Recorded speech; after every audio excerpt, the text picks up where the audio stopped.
All right, let's jump right in. We're doing a deep dive on the book of Joshua today, chapters 1 through 3. We've got the source material right here, and I think there's a lot to unpack He has a ton. right from the start. Yeah. We're dealing with this huge leadership transition, promises from God, and then there's this daring escape, all thanks to, well, a prostitute named Rahab. I think it's interesting how these early chapters, they really set the tone for the whole book. We see this like passing of the torch from Moses to Joshua. You get a sense of the challenges ahead, and you really see how important faith is if you want to overcome obstacles. Yeah, that transition from Moses to Joshua, that really stood out to me. God basically tells Joshua, all right, you're up. Oh, by the way, here's all this land I'm giving you and my unwavering support, just like I gave Moses. Yeah. That promise must have felt, I don't know, exhilarating, but also kind of terrifying, right? It makes you think about how we handle transitions in our own lives. Like there's this huge legacy to live up to, this pressure to succeed. But at the same time, there's this incredible promise of support. That must have been a source of strength for Joshua. And it's not just about conquering land, is it? It's about God being faithful to his people, his plan for them, playing out over generations. I mean, that's a powerful message for all of us, even today. Absolutely. And God gives Joshua very clear instructions. Be strong and courageous and to follow the law. And it's not just a one-time thing. God repeats that phrase over and over again, like he's really trying to prepare Joshua and maybe even the Israelites as a whole. Where that repetition, I think that it speaks to something deep about courage. It's not just a one-time thing, like a sudden burst of bravery you have to cultivate. It's a choice you make again and again, especially when things get tough. We've all had moments where we need to hear those words. Be strong and courageous. For sure. And then Joshua, he doesn't waste any time. Immediately starts working. Tells the people to get ready, get provisions. They got prepared to cross the Jordan River. Yeah. It's like, even with these divine promises, there's still work to be done. It's very human, isn't it? We need that practical preparation in our lives, too, even as we trust in God. And it shows how important leadership is. Joshua's not just relying on miracles. He's organizing, strategizing, making sure everyone's ready.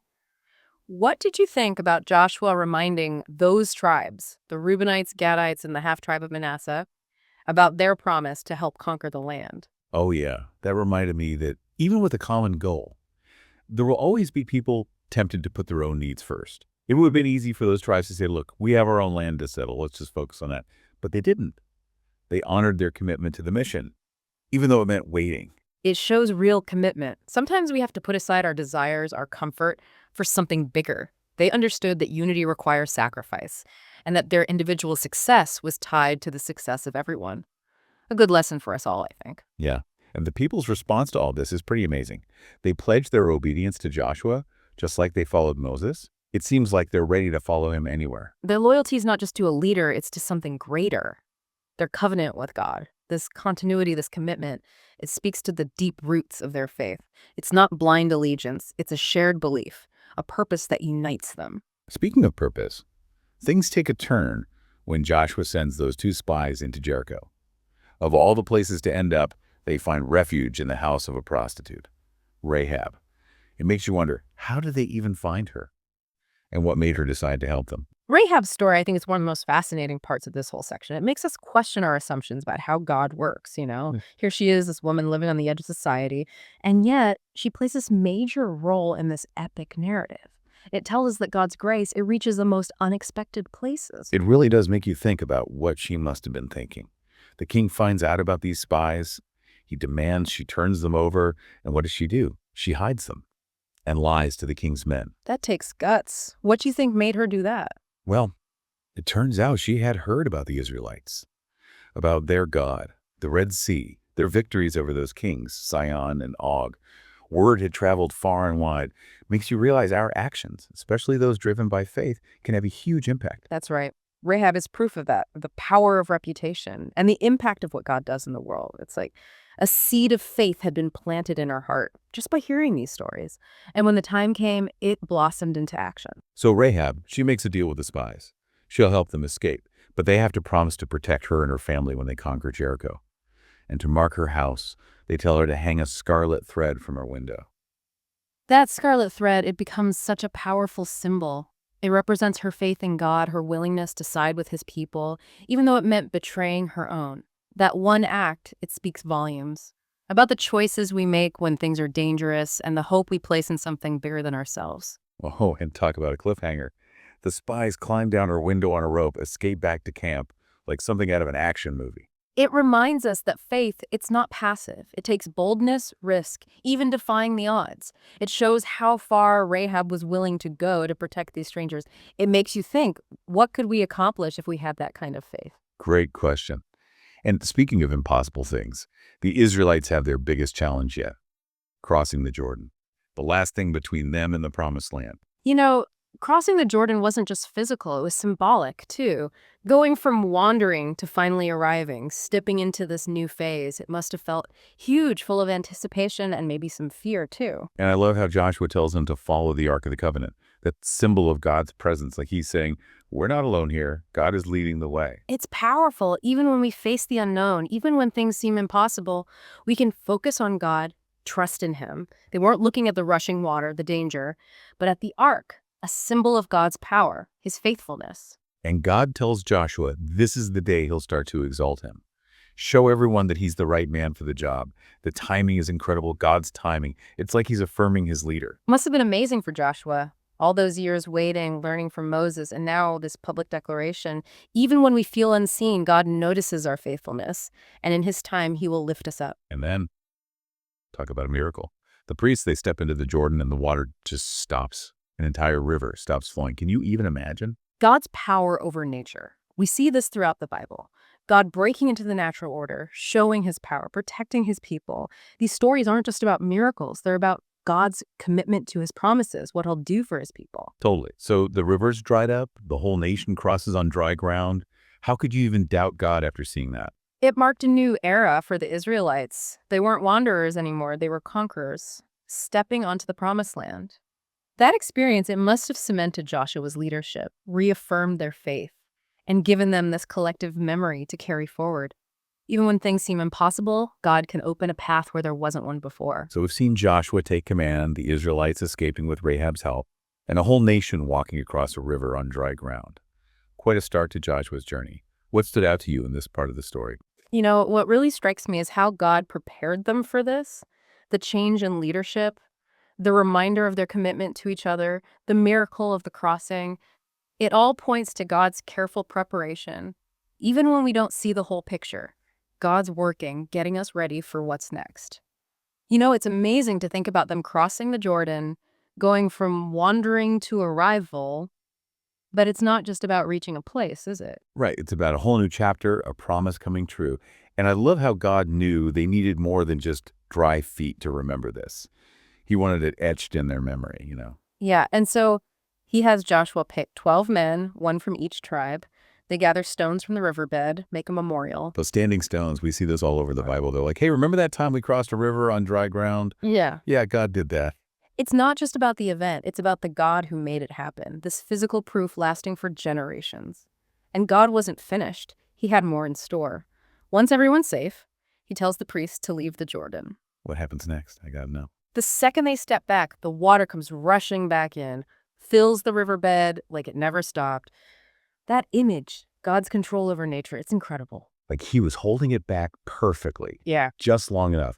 See, I've got this. Amazing power. Really sets the stage, doesn't it? It does. The Jordan, from a huge obstacle to a sign of God's intervention, they're not wandering, they're conquerors, ready for their inheritance. Mm-hmm. So, what do you think? Do they march right into Jericho and start claiming land? That's what I'd think. They're all fired up, ready for action. But that's not quite what happens, is it? Not exactly. There's something else before Jericho, something about spiritual renewal. God commands all the Israelite men born in the wilderness to be circumcised. Circumcision. Yeah. Now, wouldn't that have been easier, before the river crossing and the war? Seems a bit odd, timing-wise. It might seem strange, but there's a deep meaning. Remember, the men who crossed the Red Sea with Moses, they all died in the wilderness. This new generation, they weren't formally part of the covenant yet. So it's like a rebirth, bringing this generation into the covenant with Abraham, renewed with Moses. A fresh start, recommitting to their identity as God's people. Exactly. This act, it's a cleansing, setting aside the past, getting ready. Their strength isn't physical, it's from their relationship with God. I see a pattern. Physical prep with supplies, spiritual prep with circumcision, getting ready on every level. And it changes their status. While wandering, they were uncircumcised, a negative term used by enemies. Now they're fully embraced as God's people, ready for their destiny. Not wanderers anymore, but conquerors. So they crossed, they're circumcised, they built a memorial. You'd think they're more than ready for Jericho. But there's this other thing right before the battle.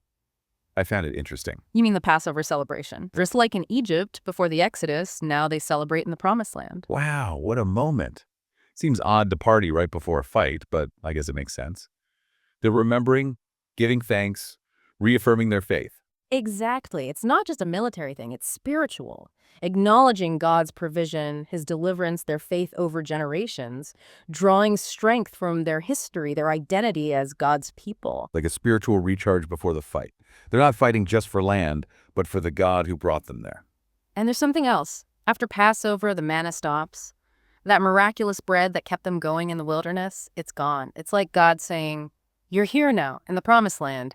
Eat from the fruit of this land, the fruit of your victories." Wow, what a change. One era ends, another begins. No more miraculous food, they're stepping into abundance. It's exciting and challenging. A new phase needing courage, faith, obedience as they settle, build homes, face new enemies. So much has happened. The Jordan circumcision, the memorial, Passover, no more manna. What stands out to you most leading up to Jericho? It's amazing how these things show both physical and spiritual preparation. It's not enough to conquer land. They have to conquer themselves, renew their commitment to God, embrace who they are. It's holistic, wouldn't you say? Absolutely. Makes you think, how do we prepare both ways for our own challenges? Okay, so the Israelites are in the Promised Land, all prepped spiritually, and now they're facing Jericho. This huge fortified city. You can feel the anticipation, right? Like, how is this going to go down? It's interesting. God doesn't give Joshua a normal battle plan. The instructions are, well, a little different. Different is one way to put it. What does God tell him to do? He tells Joshua to have the soldiers march around the city once a day for 6 days. And with them, 7 priests blowing trumpets made from ram's horns. Marching in trumpets. Not exactly what I'd picture for attacking a city. I think they'd be, storming the gates or something. What do you make of that strategy? Well, it makes you rethink how God works, how you achieve victory. God's ways aren't our ways. He often does things we don't understand, things that seem crazy to us. So what's the point of all the marching in trumpets? What's the deeper meaning? It's a test of obedience, for one thing. They're following God's orders no matter how strange they seem. Imagine being one of those soldiers, marching day after day, no progress. Takes a lot of faith to keep going. Yeah, sometimes the hardest battles are within ourselves, choosing to trust and obey, even when we're confused. Exactly. And think about the people inside Jericho. Yeah. Trapped, hearing those trumpets, seeing armed men every day. Had to be unnerving, this constant reminder that they're surrounded, that something's coming. It would wear them down, create fear, anticipation. It's a way to weaken them before the fight even starts. Like God saying, I'm in control. This is already decided. 6 days of marching, trumpets blaring, and then on the 7th day, things change, right? Yes. 7th day, they march around 7 times. After that last time, the priests blow the trumpets long and loud. The people shout as loud as they can. And what The happened? walls of Jericho fall down. Just like that. From trumpets and shouting, seems a little, anticlimactic for such a strong city. It might seem that way, but it shows the truth. Victory comes from God, not our strength or plans. It's a reminder that God can use anything to achieve his goals. Those simple actions, marching, trumpets, they become powerful because of faith and obedience. We shouldn't underestimate the power of those simple acts of faith. Absolutely. Jericho falling, it's a symbol of God's power and the Israelites' faithfulness. It sets the stage for them conquering the Promised Land. A journey with both victories and losses. Even when things are hard, God's still working, his plan is still happening. What about Rahab? Did they keep their word to her and her family? They did. Before Jericho was destroyed, the spies went back to Rahab's house, brought her and her family out to safety. Remember that scarlet cord in her window? Oh yeah, the symbol of her faith, the promise of protection. It shows God's grace, his mercy, even to those on the outside. Rahab's story reminds us God's love is for everyone who believes. It's a story of redemption, second chances, the power of faith to change you. What a journey this has been. We've seen God's faithfulness, the Israelites obeying, a city falling to trumpet blasts, and a woman finding redemption in a surprising way. It's amazing how these early parts of Joshua set the stage. For the whole story of God's faithfulness, his power to do anything, what we've seen today, it shows that with God, all things are possible. It makes you think, even with big obstacles. We can trust God's plan, have faith, and never underestimate a good trumpet solo. As you explore Joshua more, think about the challenges in your own life. Where do you need courage, obedience, faith? The God who brought down Jericho, he's still working in the world today. Welcome to Charlie and Mia's podcast. We're embarking on an exciting journey to read through the entire Bible in just 1 year. Every day, we dive into Scripture, exploring its meanings and how it applies to our lives today. We invite you to join us on this incredible adventure of learning and discovery. Don't forget to subscribe to our channel so you never miss an episode.